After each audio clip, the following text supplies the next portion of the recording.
Hello friends, welcome back to our channel feel like flying. তা কেমন আছো তোমরা সকলে? আশা করছি তোমরা সকলেই অনেক ভালো আছো, আর আমিও অনেক অনেক অনেক ভালো আছি। যদিও গরমে একটু নাজেহাল হয়ে যাচ্ছি, তবুও মনের দিক থেকে মোটামুটি ভালোই আছি। তো এই দেখো, আমরা এখন বেরিয়ে পড়েছিলাম দুপুরের খাওয়া দাওয়া কমপ্লিট করার পরে। মনে হলো যে রাস্তার দিকে দুটো তিনটেও নয়, ওর থেকে অনেকগুলোই বেশি হবে ডালিম গাছ এক জায়গাতে জোড়া লাগানো ছিল, কিরকম একটা হয়ে গেছিলো। তো ওখানে থাকলে না কোনোদিনও ডালিম হবে, না কোনোদিনও গাছটা বড় হবে, আর না মরবে। মানে কি হয়েছে, দেওয়ালের মধ্যে ঢুকে গেছে পুরো গাছগুলো। তার জন্যই আমরা তিনজনে মিলে ডিসাইড করেছিলাম যে এই গাছটাকে তুলে এনে আমরা বাড়ির ভেতরটাতে লাগাবো, যাতে হওয়ার চান্সেস থাকতেও পারে। যদি হয়তো ভালো কথা, না হলে তো কিচ্ছু করার নেই, বলো, চেষ্টা তো আমরা করতেই পারি। আর এই বাড়িতে আমি মামনি দুজনেই গাছপালা খুবই ভালোবাসি, খুব লাগাতেও খুব ভালোবাসি। আর মামনি তো বিশেষ করে বেশি, মানে প্রত্যেক বছর কত টাকার যে গাছপালা কিনে তার বলে বোঝানো যাবে না। আর গাছগুলো দেখো কীরকম মাটির মধ্যে, মানে মাটির মধ্যে তো নয়, এই দেওয়ালের মধ্যে কীরকমভাবে ঢুকে গেছে, মানে টেনে ওখান থেকে বার করা খুবই মুশকিলের ব্যাপার হয়ে যাচ্ছিল। তো যাই হোক, খুবই কষ্ট করে ওখান থেকে বার করা হয়েছে। যদিও আমি এই ভিডিওটার ভয়েস ওভার করছি 2-3 দিন পর। এই গাছগুলো না লাগানোর পরের দিনই মরে গেছিলো। কারণ কি, এত রোদের মধ্যে গাছ লাগালে কি কোনোদিনও বাঁচা সম্ভব বলো? তোমরা দেখতে পাচ্ছ এখন আশেপাশের পরিবেশটা, এত গরম পড়েছে, এত রোদ্দুর। আর আমরা ভরা রোদ্দুরের মধ্যে দুপুরবেলা একদম 2-2:30টার দিকে এই গাছ লাগানোর মিশনে গেছিলাম। মানে আমি আর মামুনি তো গাছ লাগাতে এত ভালোবাসি, বলার মতো না। আমার তো খুবই ভালো লাগে, আমার মনে হয় যেন সবজি গাছ অনেক কিছু করব, কিন্তু সময় হয়ে ওঠে না সত্যি কথা বলতে। আর এইদিকে দেখো, ও এখানে খোঁড়াখুড়ি করছে, কারণ এখানে 3-4টে জায়গাতে গাছগুলো একটু আলাদা আলাদা করে সেপারেট করে লাগানো হবে, তার জন্য। আর এই দিকটাতে দেখো, এটা হচ্ছে আমাদের বাড়ি, আর বাড়ির বাইরের দিকটা থেকে আমি ভিডিওটা করেছিলাম। আর তোমরা মানে ভিডিওটা দেখেই বুঝতে পারছো যে কতটা রোদের তাপমাত্রা, মানে কিছু আর বলে বোঝানো যাবে না, এতটাই গরম পড়ে গেছে। আর তোমরা যারা ভিডিওটা দেখছো তাদের কোথায় কার বাড়ি সেটা আমাকে কমেন্টে জানিও। আর তোমাদের ওখানে মানে কেমন গরম পড়েছে সেটাও আমাকে অবশ্যই জানিও, কারণ আমি তো এখানে মানে সেদ্ধ হয়ে যাচ্ছি। জানি না গ্রামের মধ্যে, এটা আমি জানতাম যে গ্রামের মধ্যে গরমটা একটু কম পড়ে। তো যাই হোক, তবুও খুব গরম লাগছে। যাই হোক, সেই সমস্ত কিছু কমপ্লিট হয়ে যাওয়ার পরে আমরা সন্ধ্যের দিক করে আমি মানে কফি করে নিয়ে এসেছিলাম বরের জন্য। আর এখানে ওর বন্ধুও ছিল, এটা হচ্ছে ভাস্কর আঙ্কেল। তো যাই হোক, দুজনের জন্য কফি করে নিয়ে এসেছিলাম।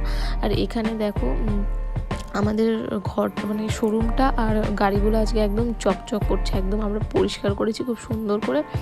তো যাই হোক, ওখান থেকে আমি ওর বাড়ি ফেরার আগেই আমি একা বাড়িতে চলে এসেছিলাম, কারণ আমাকে হতে হবে রেডি। আর তোমরা জানোই যে আমি শাড়ি ঠিক মতন পরতে পারি না। তো যাই হোক, অনেক কষ্টে, বহু কষ্টে শাড়িটাকে পরেছিলাম।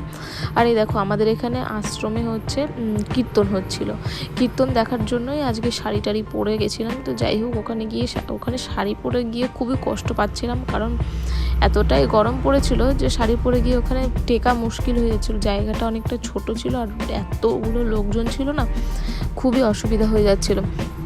তো এখানে না কিছুক্ষণ গান শুনেছিলাম, মোটামুটি 10-15 মিনিট। তারপর আবার আরেকটা জায়গাতে গেছিলাম, সেটা হচ্ছে আমাদের বাড়ির একটা বাড়ি পরে, সেই বাড়িতেও কীর্তন হচ্ছিল। তো সেখানেও দুটো অনুষ্ঠান হয়েছে। যাই হোক, সেখানেও এরপরে গেছিলাম। তো সেটার ভিডিও ক্লিপ আর কোনো নেওয়া হয়নি। ভিডিওটার ভয়েস ওভারও আমি করছি এখন রাত্রি ওই 10:30 মতন বাজে, কি 11:15 মতন বাজে। তো খুবই গরম পড়েছে, ফ্যানটাকে অফ করে আমি ভয়েস ওভারটা করছি, খুবই কষ্ট হচ্ছে। আর এখন দেখো, পরের দিন নেক্সট ডে ভিডিওটা, ক্লিপটা নেক্সট ডে ছিল।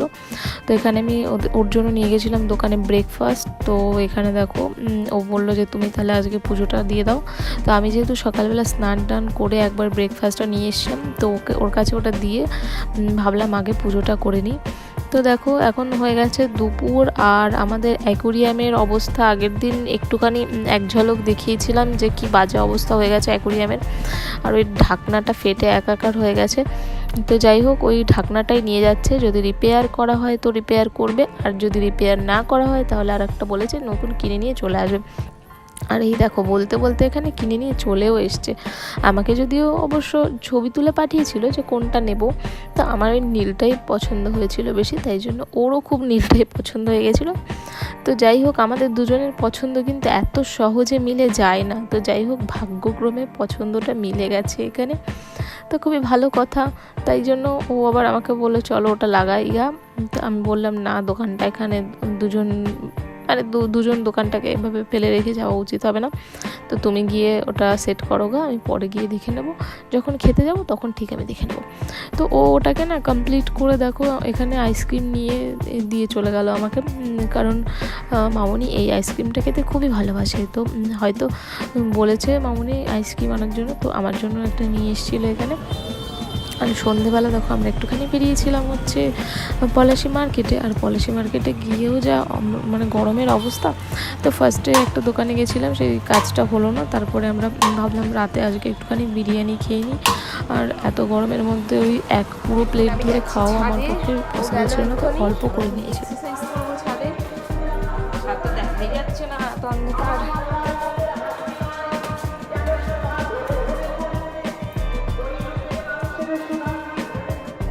সাধারণত না আমরা তিনজনে কিন্তু একসাথেই টেবিলে বসেই খাওয়া দাওয়া করি, আর আমরা এটাই বেশি কমফোর্টেবল বা পছন্দ করি। বিশেষ করে আমি তো একা একা খেতেই পারি না জানো। তো ও আজকে বললো, মামনির যেহেতু আগেই খাওয়া হয়ে গেছিলো, তাই বললো চলো আজকে ঘরেই বসেই খাইগা। তো আমিও বললাম ঠিক আছে চলো। তো এখানে বিরিয়ানিটাকে বার করে নিচ্ছে। একটা সময় ছিল জানো তো কীরকম, যখন হোস্টেলে থাকতাম, হোস্টেলের খাবার তো এত বাজে খেতে হতো যে মুখেই তোলা যেত না। তাই জন্য আমি মানে ডেইলি মানে বিরিয়ানি খেতাম, এমন অবস্থা হয়ে গেছিলো আমার। তবুও কিন্তু একদম মোটাই হতাম না। তো যাই হোক, দেখো নেক্সট ডে ভিডিও ক্লিপ, এটা দুপুরবেলাতে যখন খেতে এসেছিলাম সেই টাইমটাতে। তো আমার চোখের রুটিন চেক আপের জন্য আমরা একটুখানি পলাশিতে গেছিলাম। তো তোমরা যারা জানো না তাদের সুবিধার্থের জন্য আমি বলে দিই যে আমাদের পলাশিতে কিন্তু একটা সুশ্রুতের একটা নতুন ব্রাঞ্চ খুলেছে। তো তোমরা যারা ইন্টারেস্টেড তারা অবশ্যই দেখাতে পারো, খুবই ভালো ওখানে চেক আপ করেছে, আমি দেখিয়েছি, ওখানে মামনিও দেখিয়েছিল। ওখানে মোটামুটি যন্ত্রপাতি সবই আছে যেগুলো চোখ পরীক্ষার জন্য লাগে। তো এরপরে দেখো আমরা একটা দোকানে গেছিলাম, সেই নিয়ন লাইটের যেগুলো লেখা আমার ঘরেও আছে, তো সেগুলোই আনতে গেছিলাম। আর এই সামনেটা দোকানে দেখলে অনেক কিছু, এখানে এই দেখো অনেক কিছু কিনতে পাওয়া যাচ্ছে।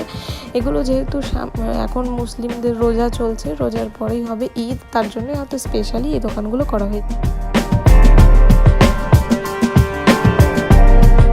গুড মর্নিং সকলকে, এখন বাজে মোটামুটি 11:30 মতন। আর তোমাদেরকে একটুখানি একটা ভিডিও ক্লিপ তো দেখালামই যে একটা জায়গাতে কেমন আগুন ধরে সব পুড়ে গেছে। আর জায়গাটা হচ্ছে আমার বাপের বাড়ি আর শ্বশুর বাড়ির মানে মিডল পয়েন্টে এরকমই একটা জায়গাতে। তো সেটা দেখার পর থেকে আর মন মেজাজ একদমই ভালো নেই, কারণ দুটো ফ্যামিলি পুরো পুড়ে ছারখার হয়ে গেছে। এবার অনেকে সেখানে সাহায্য করছে, হেল্প করছে, কিন্তু সেখানে যতই সাহায্য করুক, সে সারা জীবনে যেটা মানে করেছে সেটা তো আর সে কোনোভাবে ফিরে পাবে না। তো এই জন্যই মন মাইন্ড একদমই ভালো ছিল না। আর এদিকে আমার সারা মুখ ভর্তি গোটা দানা, জানি না কি বেরিয়েছে, এরকম র্যাশ হয়ে গেছে। কি অ্যাকচুয়ালি আমি সেটাও জানি না, তোমাদেরকে আমি একটু জুম করে দেখিয়েও দেবো। আর ভিডিওটাকেও কালকে ওই মন মেজাজটা খুব একটা ভালো ছিল না বলে এন্ডও করতে পারিনি। তো যাই হোক, দেখো তোমরা। তো যাই হোক, আমার মুখে যে র্যাশগুলো বেরিয়েছে, না র্যাশ না অ্যাকচুয়ালি কি এটা আমি তাও জানি না। তো তোমরা যদি কেউ জেনে থাকো এটা কি করে যাবে সেটা আমাকে কমেন্ট করে অবশ্যই জানিও। দেখো